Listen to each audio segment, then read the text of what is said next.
सुंदर शहर जयपुर में आप सभी से बातचीत करना मेरे लिए गर्व की बात है। मैं आपके माध्यम से भारतीय सेना के सभी सैनिकों, हमारे सिविलियन कर्मचारियों, वेटरन्स, वीर नारियों और उनके परिवारजनों को हार्दिक शुभकामनाएं देता हूं।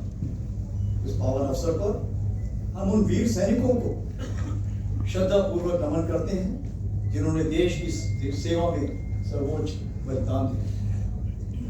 मैं राजस्थान सरकार और खासकर जयपुर के नागरिकों को तहे दिल से धन्यवाद देता हूं।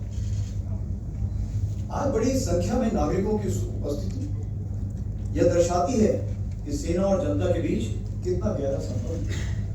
आपका उत्साह और समर्थन हर सैनिक का मनोबल बढ़ाता है।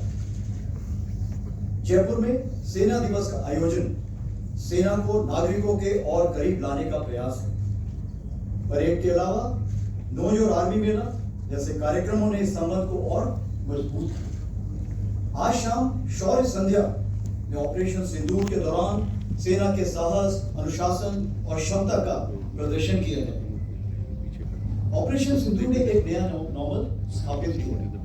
इस ऑपरेशन ने भारतीय सेना की तेज प्रतिक्रिया, बेहतर समन्वय और सटीक कार्यवाही की क्षमता का दर्शाया। यह एक परिपक्व, आत्मविश्वासी और जिम्मेदार बल की तस्वीर प्रस्तुत करता है जो राष्ट्रीय हितों की रक्षा के लिए पूरी तरह सक्षम है। पिछले कुछ वर्षों में भारतीय सेना की सोच में एक स्पष्ट बदलाव आया। हम केवल वर्तमान चुनौतियों पर ही नहीं बल्कि भविष्यों के युद्धों की तैयारी में भी गंभीरता से काम कर रहे हैं। इसी दिशा में नई संरचनाएं यानी नए स्ट्रक्चर्स बनाए जा रहे हैं जिन्हें भविष्य की आवश्यकताओं के अनुसार इक्विप और ट्रेन किया जा रहा है। इस परिवर्तन प्रक्रिया के अंतर्गत Bhairav battalions, Ashwini platoon, Shaktimaan regiment, Divyastra battery जैसे नई इकाइयां खड़ी की गई हैं जिनको आज आपने परेड के दौरान खुद देखा होगा।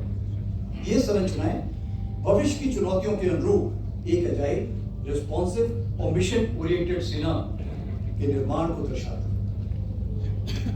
हमारे इस परिवर्तन की आधारशिला आत्मनिर्भरता है जिसकी झलक आपको परेड के दौरान मेड इन इंडिया उपकरणों के द्वारा देखने को मिली। भारतीय सेना को भविष्य में भी ऐसे वेपन सिस्टम्स और इक्विपमेंट चाहिए जो भारत में ही डिजाइन और डेवलप किए जाए।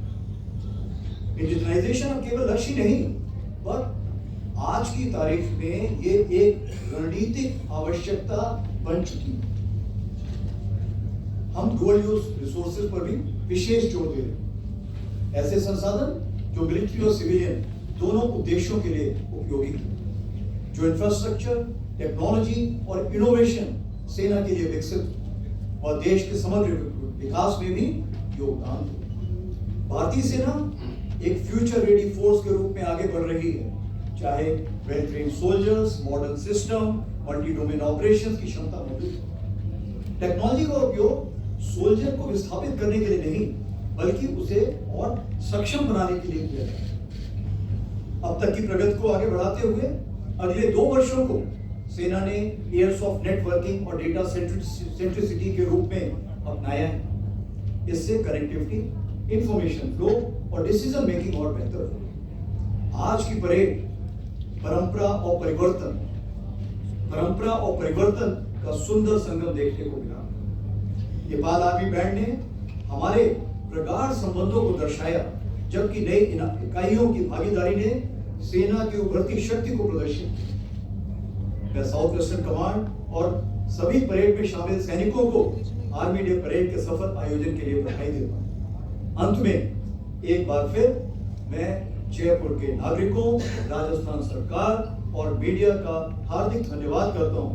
आपका विश्वास और समर्थन ही भारतीय सेना की सबसे बड़ी ताकत है। धन्यवाद। जय हिंद।